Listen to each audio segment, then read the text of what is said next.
Hello, everybody, and welcome to another edition of Magic Mics, proudly sponsored by our Patreon supporters and CoolStuffInc.com, where you can find cool stuff in stock every day, and our co-sponsor CardHoarder.com, offering the best inventory, prices, and delivery of cards for Magic Online. I am MF'n, and we get started each week by saying hello to my two co-hosts, Aaron Campbell.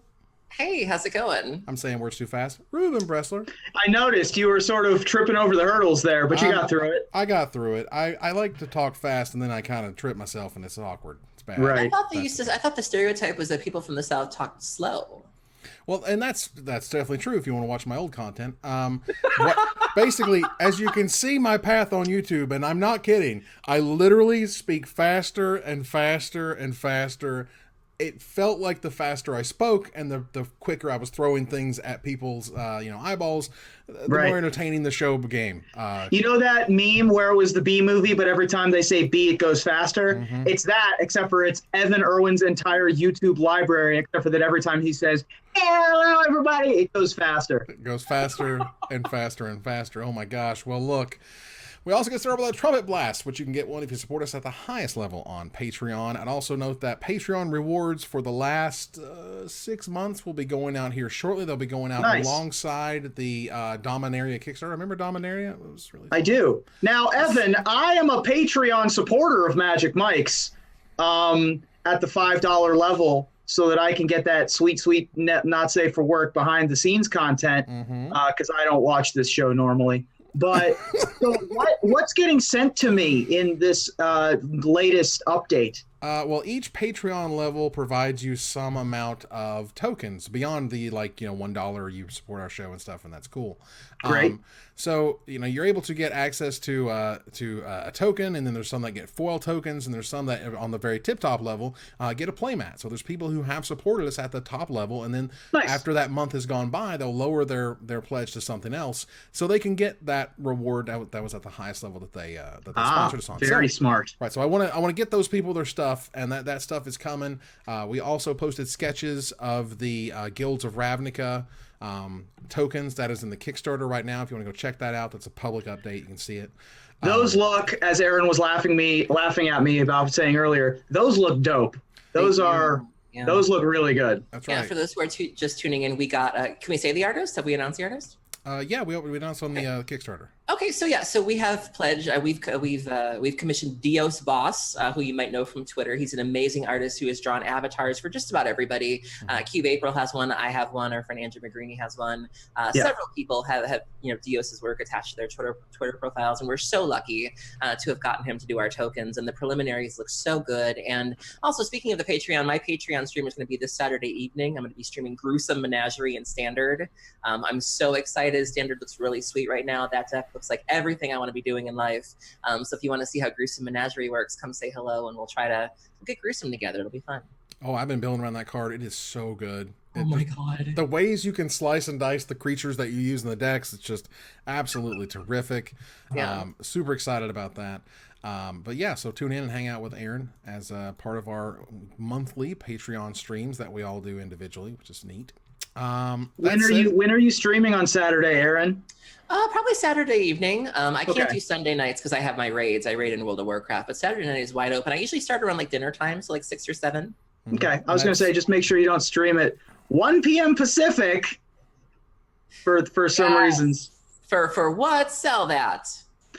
Are we talking? We were going to talk about it later, but I can talk about it now. Go ahead, buddy. Let me get our life coach Aaron on you again. Yeah. Hi, everybody. My name's Ruben Bressler, and I'm the Dungeon Master, or perhaps more accurately, the Guild Master for Ravnica: The Broken Pact, which premieres this Saturday on twitch.tv/D&D. That's D and then the letter N and then the letter D. And twitch.tv/Magic is going to be hosting it. Okay. Nice. And twitch.tv/Saving Throw Show, where we do it, where we record here in Los Angeles. I'm really excited about it. Look how excited chat is. Even people are typing in that they can't wait. Yeah, I am also extremely nervous because I'm a nervous Nelly. But but we have a great cast. Magic streamer and cosplayer extraordinaire Ashlyn Rose is probably the best known to the Magic community. But we've also got Riley Silverman, who's a stand-up comedian, and she's also the Nerdist staff writer in residence for the new season of Doctor Who. and a couple of really excellent role player veterans in Gaurav Gawadi and Jordan Pridgeon, who are on several shows, including Wild Cards on Saving Throw Network. Please tune in and make me feel better about my storytelling, because it would be very nice of you to do that. At least, how about this? Turn on your stream and then just leave it there and you don't have to watch it. Just get my numbers up. Just give me that viewer count, y'all. Just give me the numbers I need. Be sure to smash the like button. Drop kick. Subscribe. Yeah. I love it. Well, look, the giveaway this week is a $50 gift certificate to CoolStuffInc.com. Just put in !raffle in the Twitch chat to get involved there. Subs get twice as many entries, so good luck to you guys. But we got to get around to our first pick, all right? It is GP Festivus for the rest of us. I don't know how to feel about these sometimes. I really don't. I feel like sometimes they don't really tell us everything they know because they don't want to present it in a way that may not be 100% congruent, but then they leave things out and it feels weird. Let's talk about it. First of all, the Grand Prix schedule for 2019 is here, the whole thing, the entire year. And with it comes an update on how you qualify for it. So I think maybe the best way to do it is to bring up Willy Edel, who more or less did kind of a live writing of a document that explains sort of the TLDR of everything that's happening. You can check out cfbevents.com/2019 if you want to follow along more or less. But Grand Prix weekends are now called MagicFest. MagicFest. Yeah, that one. So, yeah. What? Exactly. Yeah, it's a very bagged cereal kind of name. You know how like you can get like Count Chocula, or you can get like Fudge Bats. You know what I mean? Like yeah, it's like you can go to Grand Prix or a Magic Fest. It's like a bagged cereal name. It's so weird to me in many ways that, like, okay, if you're doing this, right, and this is your flagship banner, this is your big program, you're going to rebrand the entire weekend for the entire year, and you don't have a single graphic of this brand that you made? Right. You don't have a single image that represents what these supposed to be? Even if you just go get like Conclave or the Compact or whatever, or the Guild Pact, and just put some artwork behind it, and then put in Bellerin font MagicFest, right? Give me something. Well, the other thing is that they didn't even, this felt so slapdash, like they didn't even check to see if MagicFest was taken. Oh, it was taken. It was taken. And they think Saffron Olive is their PR representative. Well, you can forgive MagicFest.uk for thinking that Saffron Olive, better known as Seth, is in charge of MagicFest, because he's the one who's actively talking about MagicFest on his social media. Right. But yeah, it felt like they sort of had to come up with something over the weekend. Yeah. They didn't have any graphics. They didn't check to see if the name was taken. They literally have the words "The Gathering" attached to the end of their name and didn't go with Magic the Gatherings. Yeah. Right. I mean, this is the idea that even if you didn't care about what magicfest.co.uk or whatever was doing, to just be like, hey, heads up, you know what I mean? Like, right, from one brand to another, professional, just so you know there may be some confusion here. This is a thing that exists now. Yeah. You don't have to do it, but it just helps with the confusion that enters when you create a brand, yet the brand is already known elsewhere, and so now you have these clashing things together. And we'll talk about Magic Tricks more later, because I don't even know what's going on in my life. There's going to be some amount of unavoidable mix-up sometimes. Like, when we worked at SCG, Evan, we always got confused for either the Southern California Gas Company. People would come to SCG and be like, "Wow, where's my gas bill?" Or the Sydney Cricket Ground, or whatever. And it was, that you're going to have some of that mix-up. But this one was so avoidable. It felt like they just didn't Google it. I'm flabbergasted. Well, let's keep moving here. The other big thing is that the Pro Tours are now going to be held at Magic Fests, not Magic Weekends. That's something they did at Pro Tour Paris many years ago. But yeah, so Magic Fests are now going to have their Pro Tours as well as the Grand Prix. So if you scrub out of the Pro Tour, you still can spend them Grand Prix dollars. I actually don't hate that idea. Me neither. There's been a lot of talk.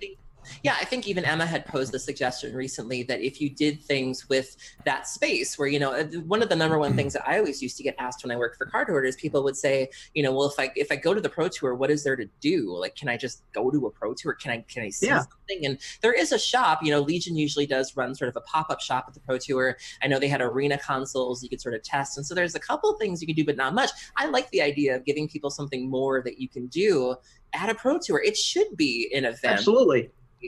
Possibly panels or possibly cosplayers or something. Well, think of it this way. There was no crowd cheering for the winner at any of these Pro Tours. I know. So, and it's been a long time since you've had a crowd actually cheering for someone who won the Pro Tour. And so, yeah, back in the day when there was, the Pro Tour competitors would kind of sit around and watch the broadcast, and that's cool. And some people outside the event would come as well. But like the idea to have thousands of Magic players already existing with the biggest title in Magic over here in the room, like being done, that's not a bad idea. I still would prefer making a museum and a PT playing space. That's just my personal thing, but whatever. Talk about it. Let's be very clear real quick. I love everything that they're doing with MagicFest. Like, all of the things that they put into it are great. The new staggered Grand Prix prizes are a wonderful idea. The fact that they announced all of the Grand Prix for next year at the same time is awesome. The fact that they're going to make the Pro Tours like a fun fan atmosphere, like it's a PGA event. That's golf, in case anybody doesn't follow sports. I think that a lot of the announcements here are great. It was just like delivered in a weird package. Well, let's keep moving about that weird package. The former GP main Hold event. on, Evan. You can't just say that sentence. Wow. Wow. I'm not. Right here. Well, look, the former GP main events, the $50,000 tournament that awards PT invites, will be called Grand Prix and will be held in a MagicFest. Okay. GPs will not necessarily feed the next Pro Tour because you know what the Pro Tour needed? More confusion. Well, the thing about that is that a lot of the Pro Tour schedule is super weird in that there are 4-month gaps in between some of the Pro Tours, and then there's 3-week gaps between some of the Pro Tours. Well, this is interesting. Hold on, take a look at this. They will usually feed a Pro Tour in the same region. For example, a European GP feeds into the next European Pro Tour. Oh, okay. You know how you can save a whole bunch of money on flights? Not letting the people from Japan go to the U.S. Pro Tour. Instead, you take them to the European or whatever, or even the Asian Pro Tour, and that's a lot cheaper to get to. Yeah, Daniel Fournier had made a joke, and it was like, play the game, see your neighborhood. I mean, because that was part of the tour. I mean, we joke about some of the locations that might be misfires, but the opportunity to go to Spain or go to Japan, that was always a huge get for a lot of our players. And so, there's this weird feeling that if you do qualify, you're really only going to be qualifying, to somewhere close to you. I feel like that takes a little bit of the, kind of adventure away from it. Yeah, and for what it's worth, this is to me is a very slick and sly money-saving move. If you're able to say, I'm saving that, because again, everybody they ship in from Australia or whatever is costing them infinite dollars compared to the people in the U.S. that are going to the U.S. Pro Tours. So that's an interesting way of kind of balancing, again, more Pro Tours, but there's actually 20% less Grand Prix next year than there were this year, and they're changing the payouts. And we'll get to that real soon as we continue here, because I don't want to spend forever on it, but we're moving through. Pro Tours will be held in the MagicFest, so basically every PT weekend you have a GP at the same venue, plus side events and other attractions. There's 4 tiers of payouts for MagicFests. That's a thing that we now get to deal with, so that's fun. There's going to be... I like that change, though. I'm fine. Look, there's different payouts. There's going to be a $35,000 payout, a $50K, a $65K, and an $80K. Now, at the lowest payout, $35,000. If you make top 8 of a Grand Prix that pays out in that structure, you made $750. And I'm just saying, it feels a little crappy to make a top 8 of a Grand Prix wouldn't make $750. So there's 4 different possible payout tiers. How do you know which?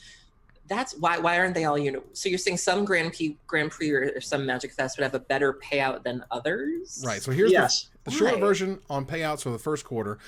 I can imagine for location, for attendance, for reason that. So the short version is. Uh-oh, Ruben just straight tatered. Ruben, you on wireless again? I see Ruben. No. Okay, cool. It seems great. Then it's probably my internet at this point. But look at the short version. Yeah, still. The short version on payouts for the first quarter is that GP Sydney pays $35K, right? The Australian one pays the least because it's probably going to be the hardest to get to. It's going to be one of the least attended. Makes sense. GP Prague and GP Kyoto pay $65K, and the rest of the GPs in the first quarter pay $50K. So there isn't actually one that pays out the $80K, goes all the way to 225th place structure out yet. But the idea that you can make 225th place at a Grand Prix and take home $200 is really cool. But I kind of think the idea that you could make top 8 of a Grand Prix and make only $750 is kind of bad. Yeah. So there's definitely a good and bad. Again, this is one of those like weird cost saving measures of they can take the Ks from over here to add the Ks over there, make more two more Pro Tours over here, whatever. There was and see some other ones here is again there was 20% decrease. No Mexico and no Chile, so there's no real Spanish speaking countries at this point. I think Brazil is getting 2, but Brazil's largely Portuguese. But yeah. Right. So there's that. Does Spain get any? Not that helps Latin America, but I think it's either a Pro Tour, it's something with Bilbao. It's either a Grand Prix or another Pro Tour. Which Bilbao and Barcelona has a Pro Tour, so. Yeah. Right. And as far as we know right now, it's just like they pick the tiers because we said so, and that's why. That's weird. Someone mentioned, hey, on Twitter said, hey, Blake and Magic Pro Tour, could you please provide full information all in one go? It makes it impossible to effectively plan for me, my team, friends, sponsors, LGS, and community, or anyone affected by competitive Magic. Maybe you can help get this message through. And Eduardo Sajalik, who is one of the pros who is consulting with Wizards on this, he said, he linked the 2019 schedule thing? Did you need more info? And he's like, yeah, that's great.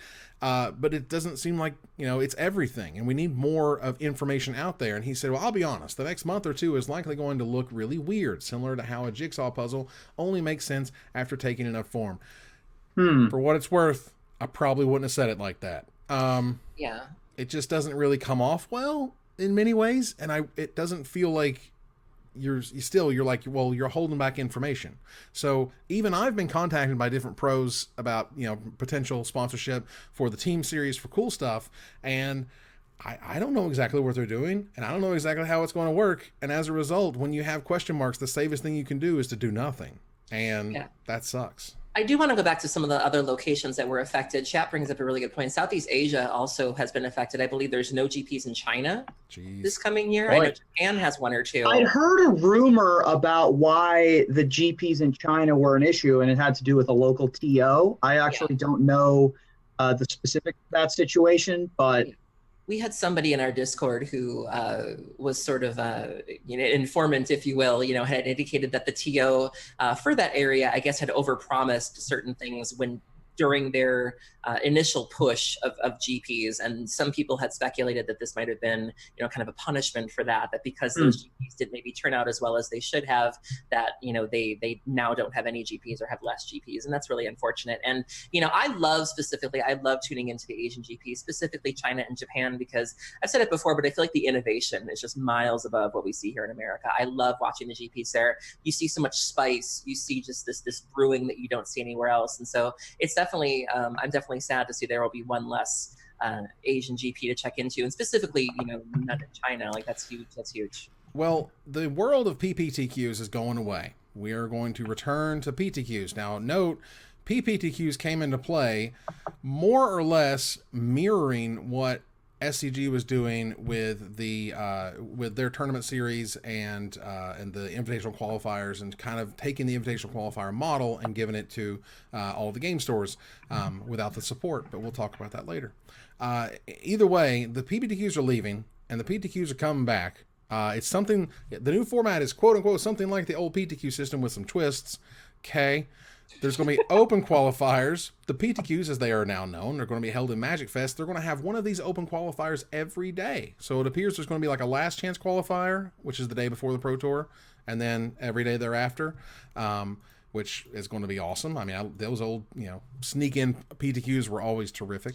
Well, it's also nice, there are a number of people who don't go to GPs necessarily for the main event. So if it's a CLGP and that's not your jam, you still have, you have a full slate of side events, and now you have one other thing you can do. I think it's great. Yeah, so there's also going to be invite-only qualifiers. You will need to meet some minimum requirements to play at them. Of course, they can't tell you what those are.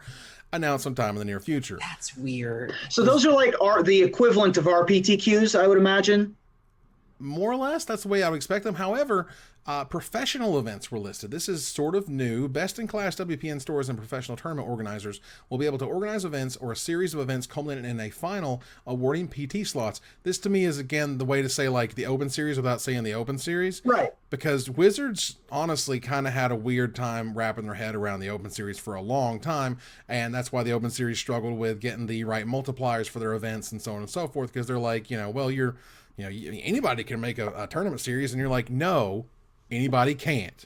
And it's difficult, and it takes a lot of planning and time and promotions and all this other stuff. And that's eventually how you saw them with their official Magic Artwork playmats, which we'll talk about here in a little bit. I'm hoping that this also includes the face-to-face series that runs in Canada.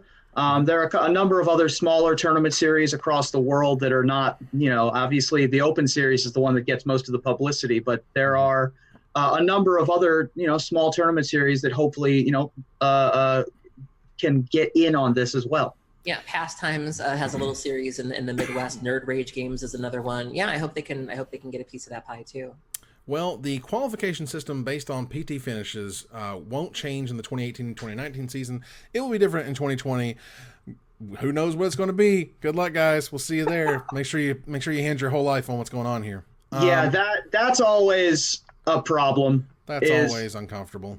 It's not knowing, everybody knows me. Everybody knows that I'm a rambling man. I'm a vagabond. I don't know where I'm going to be living in a year, but all these other folks who are trying to make a career out of this game need to kind of have a little bit more stability in their life while they're also doing the thing that's advertising your game. Yeah. So I would prefer some more clarity on future plans, but Did anyone else find it was weird that they announced all of this on a stream in the morning on a weekday? Like, they announced it on their official Twitch show, Aaron. Who was watching this? Like, who? They did it like literally first thing in the morning, something like 7 a.m. their time or something. Like, I mean, I was catching the bus to work. I work second shift, and so I catch a 10:25 bus, and it had just wrapped up, so I was just catching up with it as I was on the bus, and so, but that just seemed like an odd time to do that. Like, yeah.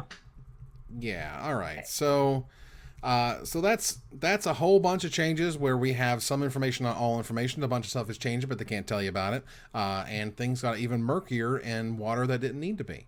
I would love clarity. I would love simplification. And I would love to see the whole picture, because again, it doesn't necessarily affect us as much as these pros who we want to go out there and do great things and be supported and be star built by Wizards and have those things in place where they can have a life. It's almost as if somebody in the World Championships completely, sacrificed their seat to make a point that all this kind of sucks. And I don't know. I have to give a shout out to someone in chat here. They brought up a really good kind of burn. They said, Raceland says, normally they announce things at 5 p.m. on a Friday.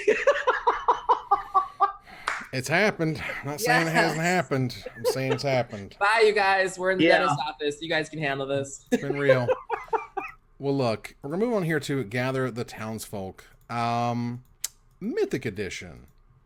I'm still not clear what the Mythic Edition even is. Is that the Planeswalkers with the new art? It's the 8 Planeswalkers that you can only get from Hasbro Toy Shop. Well, by God, let's cover two things, all right? And this was, I guess, maybe a little controversial on Twitter when I was like, hey, guys, by the way, the Mythic Edition was 100% a huge success. I don't know if you knew that. As much as you can complain about the process and the store and whatever, you all gave Hasbro all of the money they wanted. We said that this was going to happen.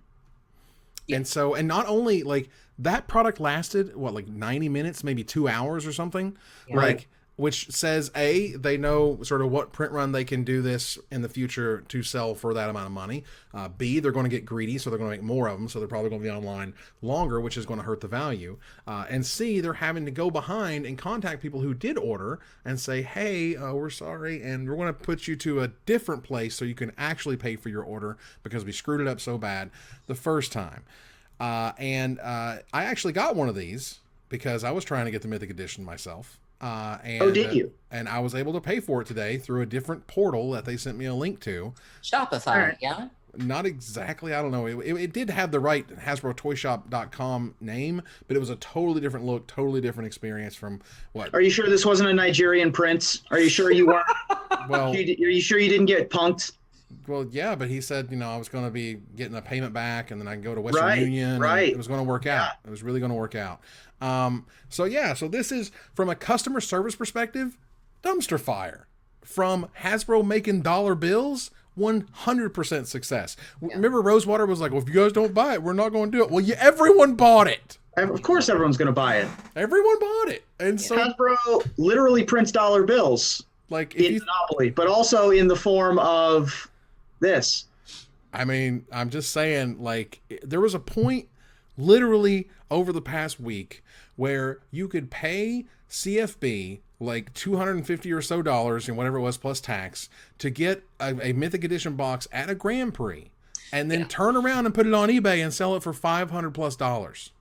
Yeah, I've already agreed to pick up a box for somebody who wasn't able to, or just who couldn't get through the website the first time, and was like, hey, are you going to be at Grand Prix Milwaukee is coming up, which is where I live. And so they were like, hey, if I, put down your DCI number, do you want to give me, whatever? And so, yeah, I'm picking up a box for somebody. And so something like that. But yeah, it was a really popular item, and that's a neat little outlet for picking it up.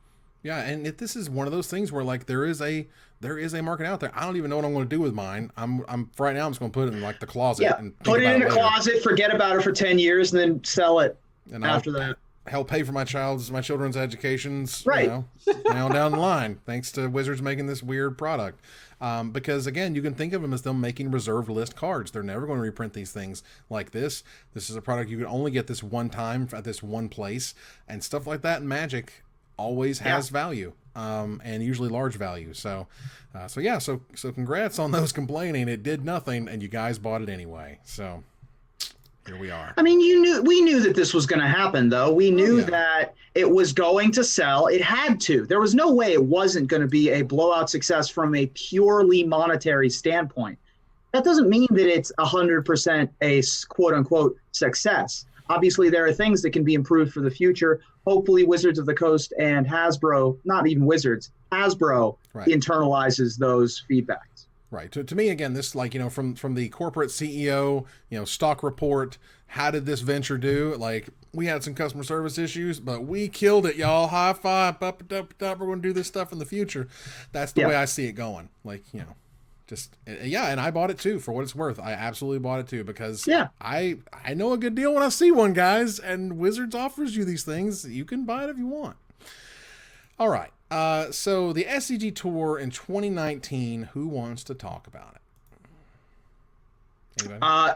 Don't all volunteer at once. I guess I will. We can both kind of, bits and pieces from it. So SCG announced their upcoming schedule, and it looks like we are going to get a standard open. One of the most recent changes that starts to be made, which was pretty seismic, was that they had basically taken away standard opens. The only way that you could play standard at an open over the past year or so has been at a team constructed event, because the standard events just had really, really poor attendance. People were coming out for modern. Standard wasn't fun, to be completely honest. The standard is really, really sweet right now. If you're not playing standard, there are so many awesome decks right now. We don't really know which ones have legs or which ones are going to see a lot of play, but there's just deck lists coming out every day that look so sweet. I was already playing one list, just testing it out, and then 3 more came out. And I was like, I'm not even done with the first league. Like, I don't know what to do. And so SCG is very cognizant of that fact. It is now giving us a standard open starting on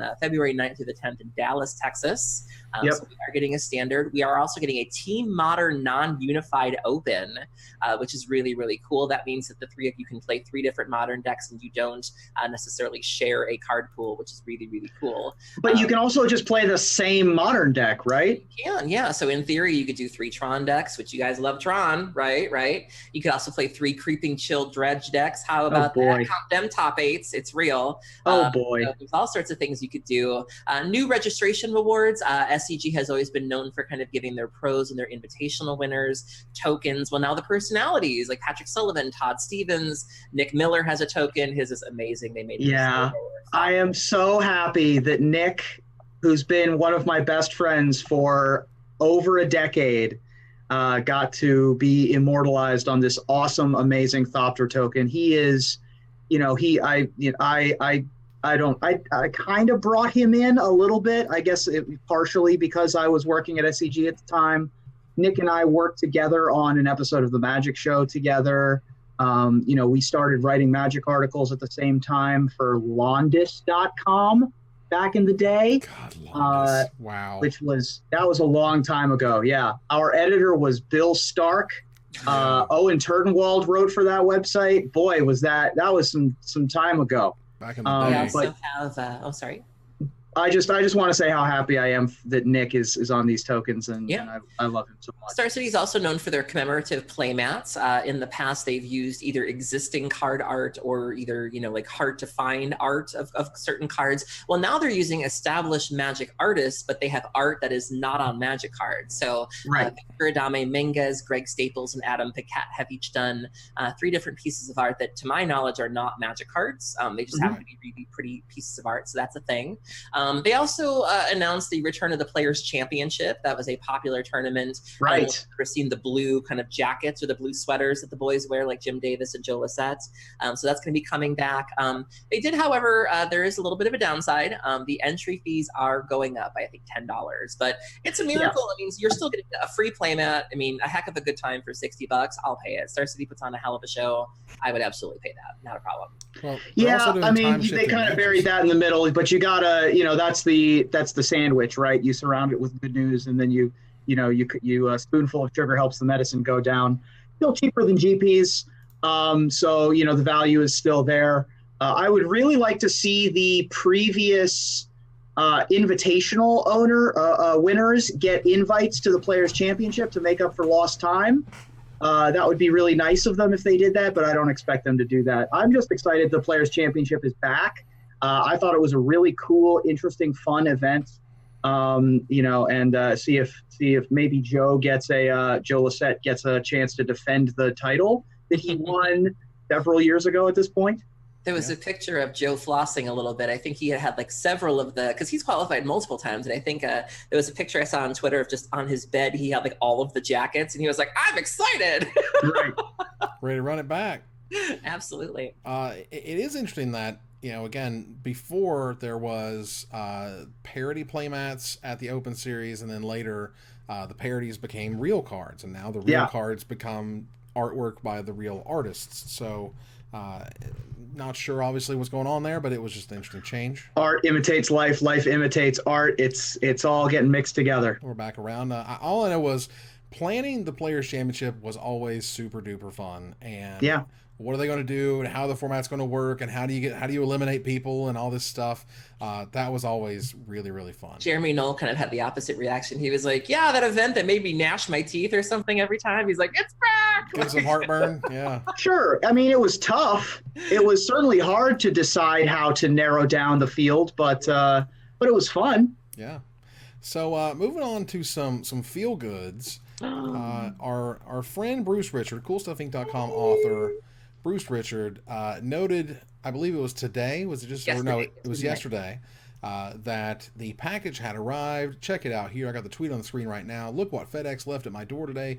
At Wizards Magic is going to make a bunch of kids very happy this weekend. # Guilds free release. For those who might have missed it last week, one of the big stories was that Bruce Richard is known for famously running these pre-releases for his local, for the kids in his neighborhood at a local library, and he had written about it extensively, at TCG Player, on the Mothership, and many of us in the community had really followed this narrative. Several of the kids we knew them by name, we knew what they looked like. It was a very heartwarming time of year every time he would run these pre-releases, and due to Wizards kind of cracking down a little bit on their tournament guidelines and their WPN network stores, Bruce was not allowed to run a pre-release for the kids this year, and it was something that a lot of people in the community really gathered around and really pushed for, that for the love of God, you can't have your employees asking for charity for Extra Life Child's Play, and then on the other hand, you're taking a pre-release away from actual kids. Like, do you understand the disconnect there? And so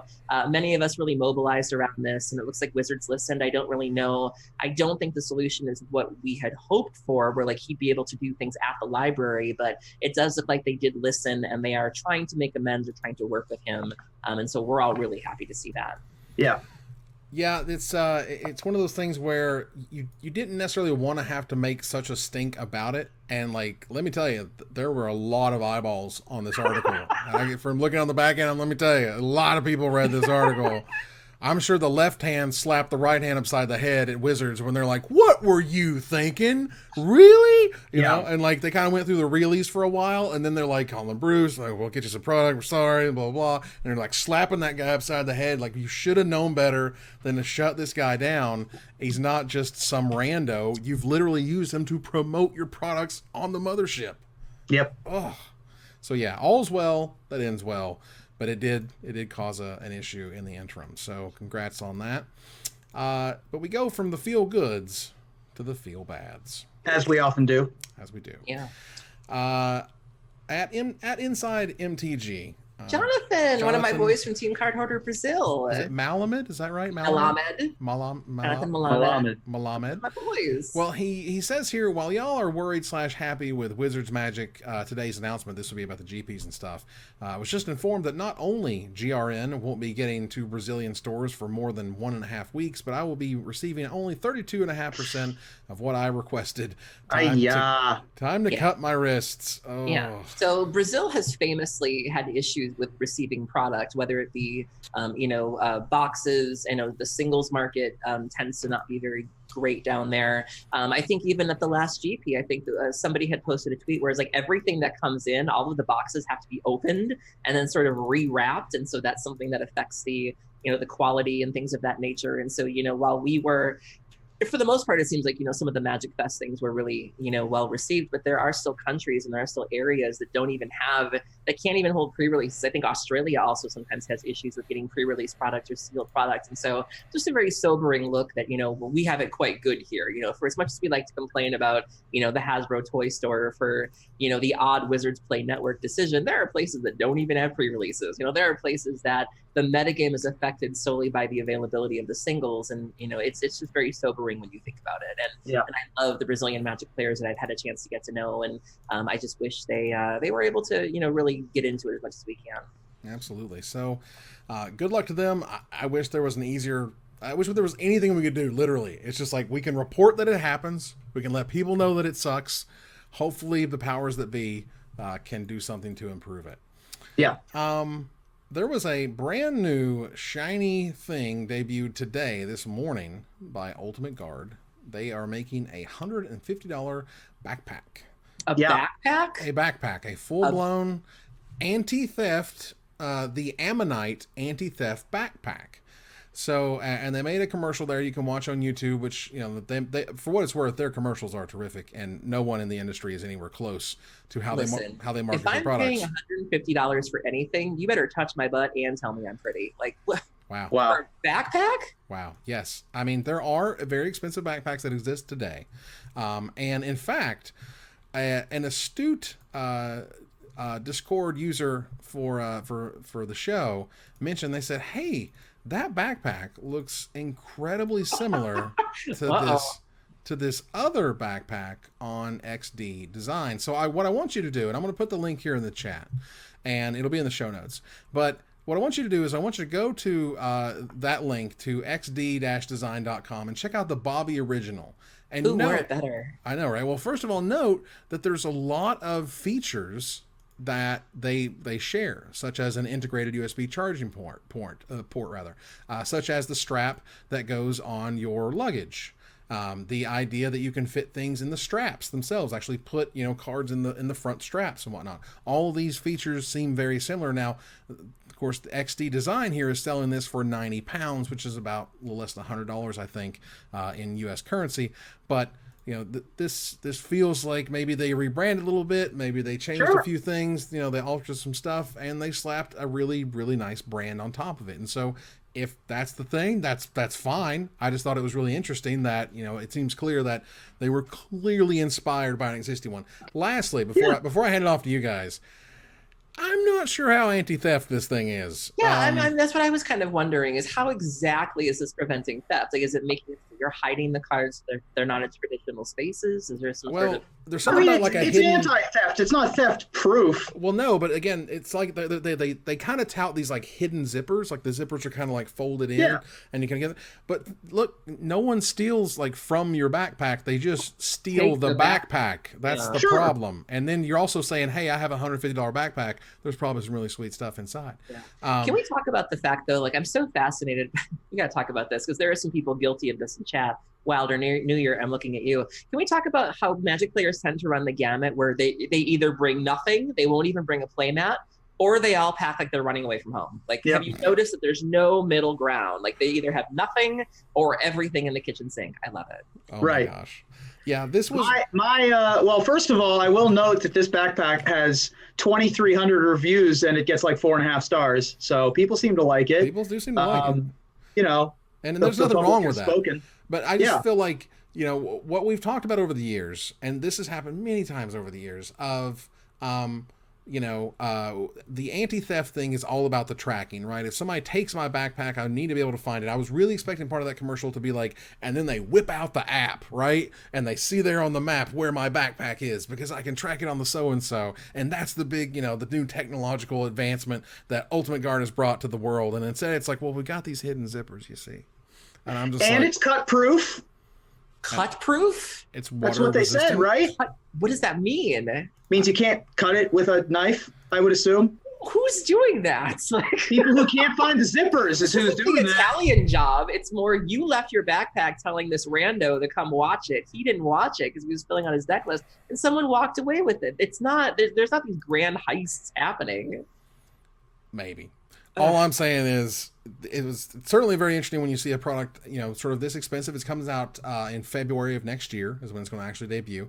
And we'll see if the market likes it. And if they do, then high five to Ultimate Guard because there's a need there that they're clearly serving. I'll give you my anti-theft strategy real quick. Check this out. I used to carry all my stuff around in just like paper bags, like grocery bags with handles. Because who's going to steal just a bag of groceries at a Grand Prix? Nobody. You just hide it under your snacks, and you're good to go. Your snacks? Yeah, you don't bring snacks? No. They feel too sorry for you to steal from you, Ruben. You get hungry. You get hangry in the middle of round 4. You want a little bit of a nosh. You got your bag of peanuts. You got your beef jerky. Come on. I can't be the only one who brings snacks to a Magic tournament. You're one of those pack mule guys, aren't you, who brings everything? I got it. Whatever I can in my paper bag. The Ruben strat is to look as poor and decrepit as possible. Correct. Hoping that they will steer clear. Hide your $1 million in your flaming, tub. Someone in the chat said that. They said that they purposely have a backpack with like a broken strap so that it looks like they don't have anything. That's amazing. That's amazing. Well, look, we got to keep moving on here to Desperate Ravings, where there was a really terrific interview with Javier Dominguez, our world champion. By Channel Fireball. Where was it? Was it on the mothership? Yeah, it was definitely not on the mothership. It was on channelfireball.com. And it was able to talk about his beginnings and how he came back, and then he reached the top. And it was an incredible sort of storyline-esque way to explain his ride to the top at the World Championships. And that was incredible. And it's just like, wait a minute. What did Wizards do for Javier Dominguez? The guy who they're like, here, have this monster check of lots of dollars. They basically shook his hand and said, get out of here. And that's weird. I don't understand that. Yeah. You can also read Javier Dominguez's World Championship Tournament report on Haruruya MTG, which also was quite entertaining. He's a really good ambassador for the game, and I am hoping that he gets more play in the media. Yeah, I just want to give a shout out to Haruruya. I think I've talked about this in the pre-show before, but I don't know if I've talked about this publicly. They have some of the hardest working pro tour coverage people I've ever had the pleasure of meeting. I remember when I worked for Card Hoarder, I was in the press room with them, and it was basically 2 women, and they had a photographer, and it was so great. They'd make him go take all the pictures, and then these 2 women would single-handedly just do coverage. So like anytime you're watching a pro tour and you see the Haruruya, just the tweets and the articles, that is 2 women that are just there. Like it's this guerrilla kind of coverage, and they work their butts off. And so anytime I hear about Haruruya, I just remember those 2 women and how hard they work. And it's just, it just very hardworking. They do a very great job plugging their players. Yeah, and this is one of those things where, again, I just want Wizards to just kind of, they give this person 6 figures, and then they're just like, bye, and they don't put them on the front page of their website, and they don't make videos about them, and they don't talk to them all the time. Why is he not in a game nights? Why is he not in a Friday night, the LRR thing? Like, why are there not connections being made? Why are there not opportunities being offered? You have I don't know if he streams or not, but you put everybody else on your main channel and plug them, and it's like, why? You could schedule events about like hang out with the world champion playing Magic. You could say the world champion is going to automatically be in the next pre-release, which they haven't done, clearly. Like there's a whole host of ways you could take this person and star build the crap out of them, and you don't. Even the other major websites, if somebody at Star City Games does well, or somebody at Channel Fireball does well, that header, that row to the sidebar thing, that is updated that Monday. Congratulations on Turnwell. Congratulations, Ben Stark, top 4 whatever. Even the SCG, if you win an invitational or something, you are at the top of every single article. You see that face, you see them holding something. You can't not know who that person is. And it's just like, if every other site can do that, why can't you? It's kind of astounding. And again, is this because they're trying to work for this very arena-specific esports angle, and we just haven't seen it, and they're still in the works? And so in the meantime, those paper winners, like, whatever, they just get kind of pushed aside because, I don't know if disrespectful is the right word, but just not taking advantage of the things that you invest in. It is bizarre. I mean, if you click on, the Magic the Gathering channels, there is a very recent time frame where Magic Mike's would be the 2nd most popular channel while we were broadcasting live. You go to the channel right now and we're 10th, I think. I think we were probably like 14th a little earlier before everybody on the East Coast went to bed. So they're dumping a ton, and everybody's streaming this newfangled arena stuff. And you counterbalance that with these sort of bizarre advertising choices, and it definitely feels very strange.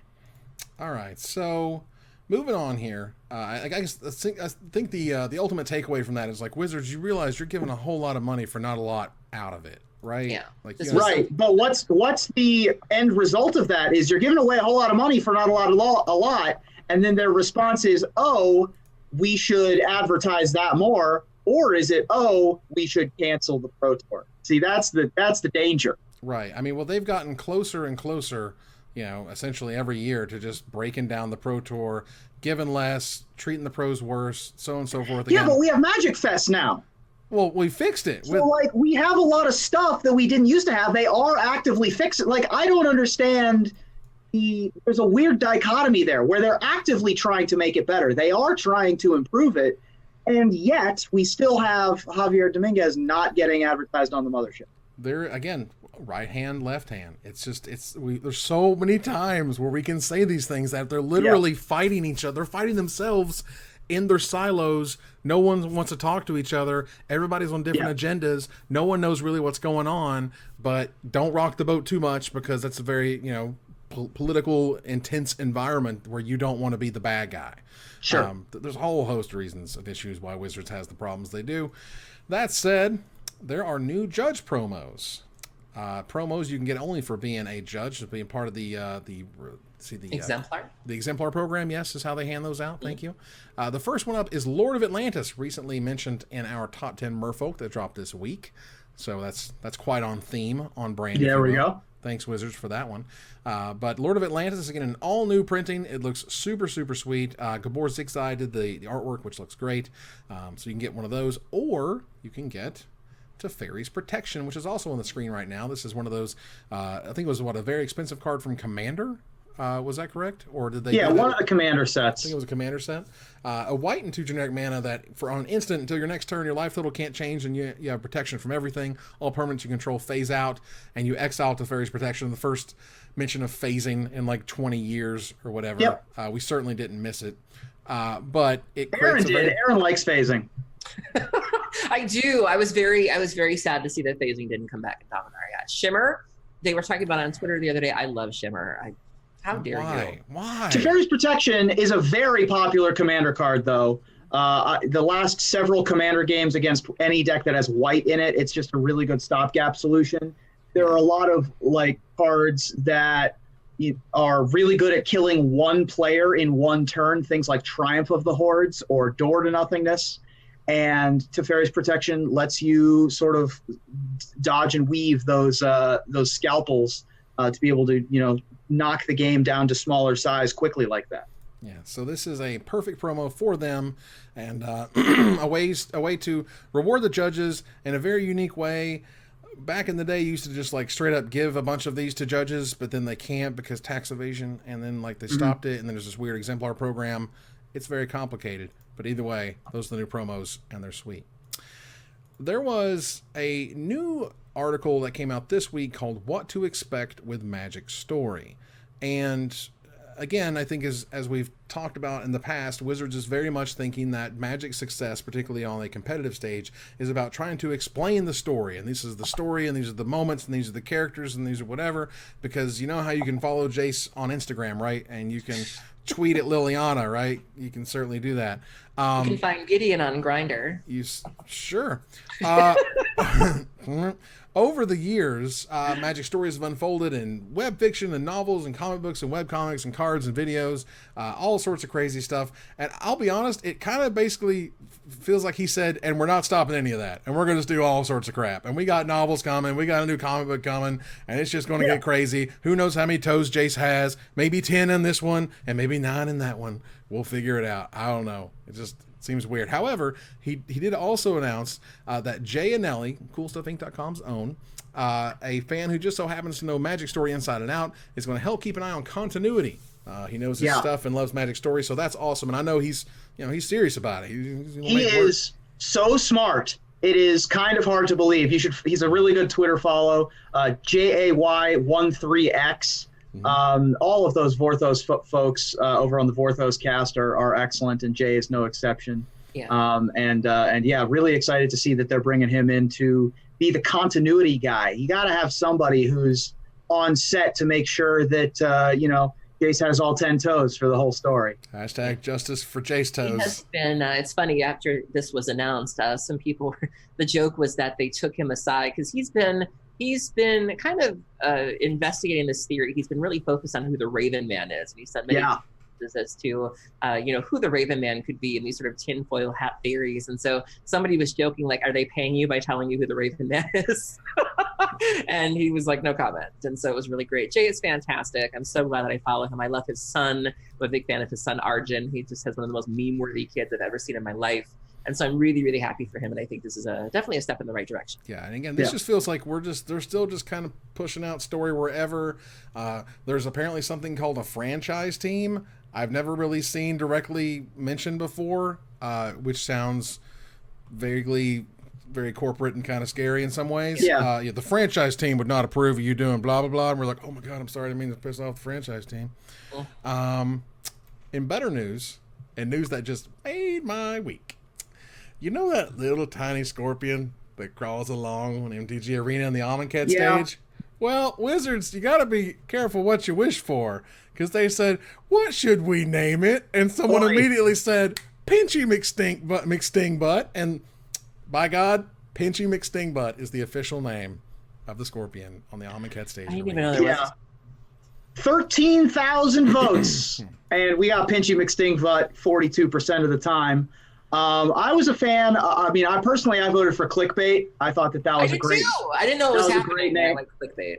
But Loading Ready Run's nickname for that has always been Crab, and so I was a little disappointed that they not only lost but came in fourth out of the four choices, and so I felt for James and the rest of the team for that one, because they sort of they were the legacy choice. They had the name for the longest time. So I mean, much like Bodie McBoatface, you can't ask the internet to name something and not expect something like this to come back. You can't ask the internet to do anything responsibly. That's true. Well, either way, that's some good bit of news, and I was glad to hear it. Yeah. Speaking of good news, which is at least interesting news, the Magic bracket. This is where they took literally every card in Magic and they ranked them against each other, and they had votes between them and whatnot. Well, we've made it to the top 4, and what I feel is a huge upset Wrath of God beat Ancestral Recall to make it in the Wow. top 4. What? Yeah. How? That's huge. I mean, voting. When people think Magic, Wrath You of know, God's a thing. Like, Lightning Bolt beat Counterspell, which I understand.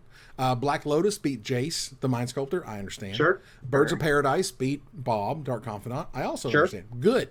But I was not expecting Wrath to beat Ancestral Recall. That seems insane. right? Well, I think. I mean, okay. So now that you mention it, I think that Wrath has more. Wrath is a verb now. It's a Wrath effect. You know, as Right. to what would you call a recall effect? You know, what would you call? You could really only call recall. I mean, you know, you Yeah, can't. but Recall is also a different card too, so that gets Sure. confusing. Sure, I can see that. Ooh. Yeah, and I've personally never cast an Ancestral Recall. I've cast a lot of Wrath of Gods. You haven't lived until you cast one in Dredge. Yeah, fair. I've cast some Treasure Cruises for 1 mana. I'll Does that count? Ancestral for 18. How about that? Hey-o. Well, that is some real interesting So turnabout. what are the brackets? What are the matchups? Well, the final bracket is essentially you're going to have Lightning Bolt versus Wrath of God, Okay, Bolt wins that. and Wrath of birds God wins that. I'm and not giving birds a trophy. and birds versus Lotus. And Ew. then whoever I wins feel that. like, man. So who you got overall? Lotus wins everything. Yeah, Lotus. Bolt See, beats I Wrath. think Bolt has a chance to win it all. I think it's close. Ugh. I just, in terms of history and whatever, I just think Lotus kind of gets there by default. I think Lightning Bolt is number 2. I think it needs to be number 2, but I think it's still number 2. Yeah. I guess we'll see. I'm real tempted to do a pie bet here. What? Whoa. I'm just spitballing. I'm just kind of coming up with it off the top of my head. I mean, I'm not game.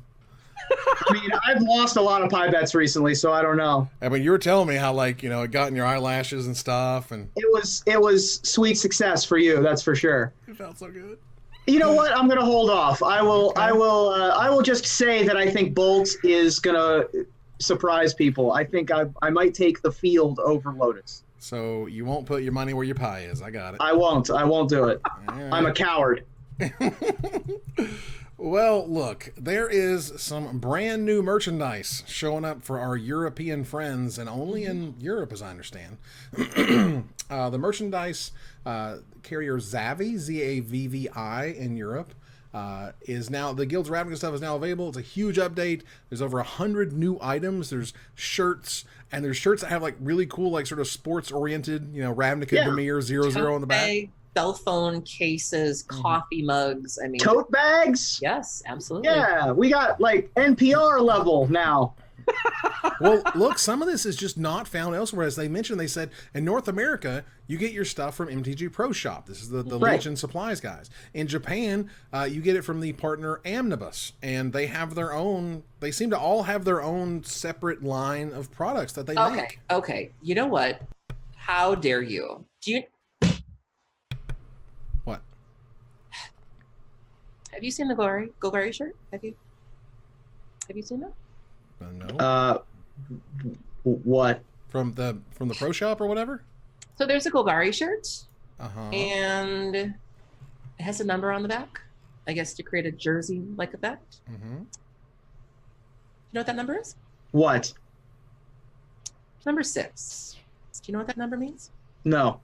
Yeah, that's Dredge 6 for Grave Troll, which you banned and then that's unbanned. funny. That's clever. wow. I like that. I didn't know that. That's cool. I like that. You can also say 6 feet under if you wanted to get kind of Right, there you go. interesting. They knew. I was Good. Nope, good. I mean, it's interesting that there's only certain products like these sports jersey-esque type T-shirts or whatever. They're only available in Europe. These coffee mugs, these phone cases are only available in Europe. And yes, they will have them, and they will keep them, Aaron, and they will think about them at night when they love them and hug on them and talk about them, which is fine. This is why you're all getting creeping chilled. That's why you took our sweet prince, and now you get to breeze. Wow. Well, let me tell you, it's always neat, again, see how Wizards kind of pushes their brand around and the things that people do. Again, it's one of those questions of, if Wizards said, hey, you can make whatever you want, Aaron, what would you make if they said you can make whatever Golgari thing you want? Do you want like earrings? Would you want some sort of like what piece of apparel would you want to put something like that on? Scrunchies? Would you like a scrunchie? Little scrunch? Scrunchy. This isn't the 80s. Socks? Scrunchy. Golgari socks? I would take socks. I don't wear socks. I'm on socks. I'm on team socks and boxers. Heyo, socks and box. Oh, Jesus. I don't know what I would want, but just someone in chat said a fungus dress. That would Fungus be cool. dress. Maybe like some fungus leggings. That would be pretty cool. Yeah. Yeah, maybe like a beanie, like a little toque, maybe. That would be cool. Yeah, I don't know. That to me would be the most exciting. I like making like products and stuff, and I do that stuff all the time for cool stuff. So this to me, like if they gave me those reins, man, I would just run with it. It'd be unbelievable. That said, let's move on here to splash damage. We briefly mentioned it earlier, but why not mention it one more time? Ruben, you got a thing in I do. 3 days? Yeah. Yeah, it's crunch time now, folks. Ravnica the Broken Pactica? Sell it. Ravnica the Broken Pactica. There It is going to be great. I am really excited to bring this story. My writing team that has helped me craft this story is myself and A.E. Marling, flavor text writer and fantasy writer, and Vorthos, as well as Emmett Fury, who helped craft the Stream of Many Eyes storyline from Dungeons and Dragons this past summer. He's also been a writer for several RPG shows, such as Vast, and lots of stuff like that. I think we've put together a really interesting, fun, exciting story for our really talented cast of Ashlyn Rose, Riley Silverman, Jordan Pridgeon, and Gaurav Galati, and the folks at Saving Throw and our producer Dom Zook have put together just a really exciting, fun thing. I think you're going to appreciate how pretty it is. I think that the Saving Throw production value is second to none. I'm really happy that we got to do all this. And we're premiering this Saturday. The third episode is going to be live from TwitchCon. We have an Extra Life game on as our fourth game. And we have 10 episodes planned for every Saturday at 1 p.m. Pacific, 4 p.m. Eastern, starting this Saturday. So please do come join us. Very nice. All right, so there's about 4 minutes or so left on our giveaway of a gift certificate to CoolStuffInc.com. So if you want to be included in that, be sure to get in on that as you can. Meanwhile, we're going to talk about programming that my children watch. I have teenagers, I have teenage daughters, and they watch the most god-awful YouTube channels that are just full of wonderful yet often vapid people who run very annoyed and complainy lives. And they tell you all about it. And some of them are making shows with each other and whatnot. And one of them is called Dope or Nope. And I'm not exactly sure who stars in this exactly.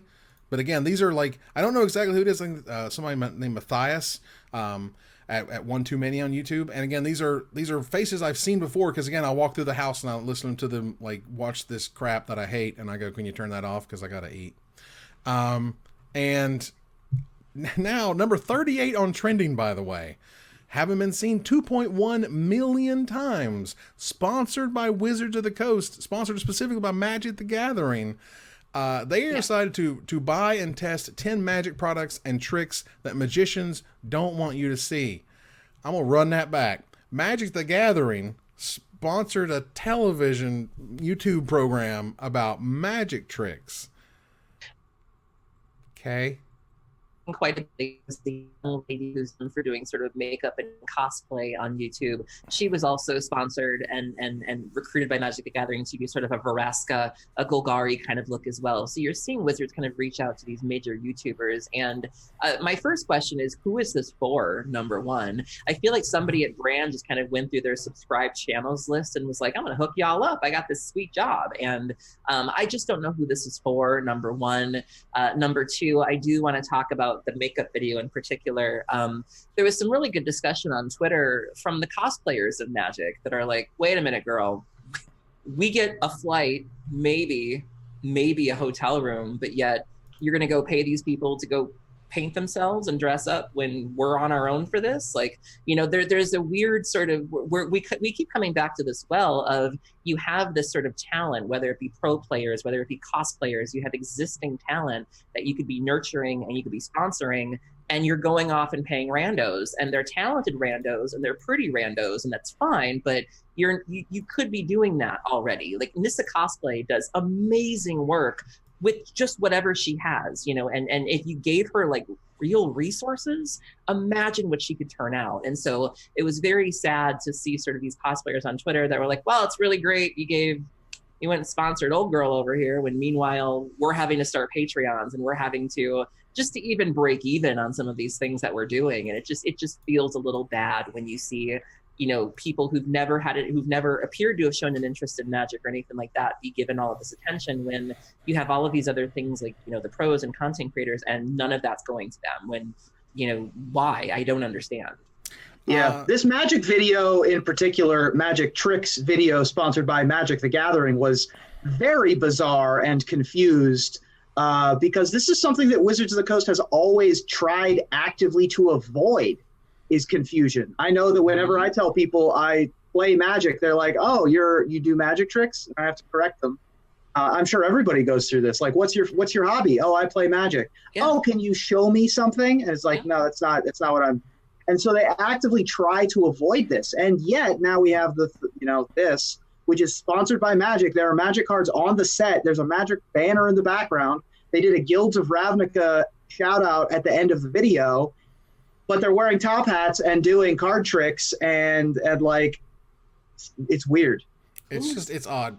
Well, but here's the thing, and here's where I can see this is what the ad agency would tell you. There has not been a video ever in the history of anyone that makes Magic content that got 2.1 million views in 5 days. It just hasn't happened. It doesn't matter what it is. No, and that's why we're sponsoring the Vraska cosplayer as well, as her fan base is much more massive. This is just, you know, followers equal dollars. It's a fact of life. And I just want to be clear, her work was amazing. Like it's nothing personal. Like I did watch that video at least twice, and so go watch her video. The makeup artist in particular did a phenomenal job in terms of breaking it down, and she really killed it. So it's not to say that the people involved aren't talented. It's not personal. It's when we're bringing this up, we're bringing up the process, the practice, you know, what's kind of going on the business side of things, not necessarily the individuals and the work that they're doing. So before we round out here with the giveaway and the thanks and the finisher from the really file, really, I love stupid esports things. Oh God, from the stupid esports bin comes. Following the Chinese Taipei versus Singapore match, the Chinese Taipei team uploaded a video of their gameplay. Upon a review of the video and after reviewing in-person statements from the players, the Hearthstone esports team has determined that members of them used the delay tournament broadcast to aid them in a decision. You can't watch your own coverage to make your next plays, you idiots! Really? Really? You're hurting me here. This is good. This is dumb. Stop that. That's bad. What's wrong with y'all? I guess it's better than the usual like racism controversies that we see every other week. You know, I think Ruben, you sent me a meme once. I think it was of the Homer doing the radioactive thing, and then there's like a sign that's like, you know, how many days since we've had an accident? And it's like days since a streamer, you know, didn't say something racist. And so I guess if this is what we have to work with, I'm fine with that, as opposed to, you know, another slip of the tongue or something. Yeah. And one more thing. Go ahead. Can you imagine how ridiculously dumb you got to be to? I mean, yeah, I'm not capturing a ton in my view screen here, right? Like what do we got? We got a towel hanging up behind me. We got like a partially open closet. We've got my chair and what I'm wearing. But if you're doing this and uploading a video, you got to upload proof of you watching the stream delayed, like reflected off of a mirror, I guess. Maybe like the plays they were making, is my guess, is they knew that they had so and so in their hand, therefore they did X. No, but how could you decide that through video? Is my point. Did it reflect off their glasses? Like I don't like, how was that even? Well, my take is that just video of their performance and how they played and what they did. And, Okay. And again, and plus in-person interviews or whatever. Anyway, one point I want to make before we leave, and this is about an earlier story, which is the European merch will ship to the U.S. If you do want to get a really cool Golgari mug, for example, you are free to do that. So Nice. So that's cool. That But said, don't give them that jersey. Don't do it. Congratulations to Awfully Fun Games. They are the winner. Oh, this congratulations. Week. And they're in the chat too. Absolutely. So that is terrific. You are the winner of a $50 gift to give it to coolstuffinc.com. As I feel we talked about earlier, I think the best way is to talk to us, to send a moderator message to the Magic Mike's subreddit is a nice one channel way. Go ahead and if you are on Twitch, I tend to be spreadsheet girl who has all the gift certificate codes. So if you want to send me a whisper on Twitch, I think people can whisper me. Right. I don't think I have that feature turned off anymore, but yeah, definitely go ahead and whisper me. We can do this on Twitch. I usually hang out on Twitch for a little bit after the stream is over. So awesome. That would be terrific. So I always feel so bad when I'm streaming and I'm like, come follow me on Twitter. And I'm like, if I approve you. You might Right. not, because that's the thing. So I had to change it to you're welcome to try to follow me on Twitter. Yeah. Right. So let's get here to our thanks here, with being our we had a $5 donation from Captain Harlock 13. Thank you very much. Nice. Which was great. We have MTG Pack Foils being a subscriber, Crimson Anima, The Business, Gulagar, Hierarch Noble, Joe the Marrow, Gas City Gaming, Chessius, Captain Harlock 13, thank you much, and Darren X. Thanks everyone so very, very much for supporting the channel and the show. We really appreciate it. Yeah, thank you so much. And we have some cheers to run down here. I want to thank MTG Effect, Argent Griever, A Little Aloof, Smill Cows, Orcish Veteran, J-Dubs 2008, Moorcroft, TS Salioc, Sexy Soy, and Captain Harlock for their cheers. Sexy Soy is great. Very nice. So we're going to move here to the finisher, turn the corner, as it were. Jason Chan, better known on the Twitches and Twitters as Amaz, earned his first career Magic the Gathering top 8 at a Grand Prix in Mexico City last week. The ludicrously popular Hearthstone streamer showed why he's one of the world's finest minds in competitive card games, and that his Pro Tour and Silver Showcase invites were no fluke. So with Amaz joining the ranks of Stan Sifka, Brian Kibler of Brian Kibler Gaming, and Kenny from South Park with a big Magic finish, who's the next live streaming celebrity you expect to make it to the knockout rounds? Aaron? Okay, I gotta do this, right? If I'm gonna do it, I gotta do it, right? With all of the popular ASMR channels popping up, I expect some big things from some of Twitch and YouTube's biggest autonomous sensory meridian response practitioners, like Heather Feather, Cosmic Tingles, and of course the original master of ASMR, Bob Ross, particularly because he's never been mana screwed, thanks to his ability to always draw the right lands. Wow, that was pretty good. That was the best possible delivery. That was fantastic. Ruben? I mean, should I even go? You should try. All right. Well, after one Pro Tour appearance and 5 seasons of Spell Slingers, I think a top 8 from one Mr. Sean Day 9 Plot is probably on the horizon, if only because I have never seen him win a single game ever. Variant suggests that he has to win 12 matches in a row someday, and thankfully, his new roommate, Danny Trejo, is finally going to be coaching him up. Nice. Turn 3, Gigantosaurus. So good. So good. Well, look, the all-stars of streaming are well known. Soda Poppin', PewDiePie, Ninja. But I know a star when I see one, and I'm sure that Babish from the popular YouTube cooking program Binging with Babish is definitely next in line for a top Magic finish, because I can see talent from a mile away. And if there's anything Babish is an expert in, it's bringing surprising and creative brews to the forefront. Nice. Brewing it. I like it. I like it. Well, look, that ends another live episode of Magic Mike's. Thank you for joining us here to discuss all things Magic. Thank you, Aaron. Thank you for having me. Oh, my God. Thank you, Ruben. Thank you. And we move here to our final slide. I want to thank our sponsor, CoolStuffInc.com, our co-sponsor, CardHoarder.com, my co-hosts, Aaron Campbell and Ruben Bressler. You guys for watching and listening, and I hope you support us at patreon.com/magicmics. Please follow, like, tweet, favorite, share, subscribe, do everything social that tells people we exist. Catch us online on our Discord, twitch.tv at MagicMics, on Twitter at MagicMicsCast, our Magic Mics subreddit, and like the Magic Mics page on Facebook. Talk to us privately at magicmicspodcast@gmail.com. Follow the audio-only podcast at magicmicspodcast.libsyn.com, or find us on iTunes, or join us here next week, same time, same place, for another episode of Magic Mics. Good night, everybody. Good night, everybody. Cosmic tingles.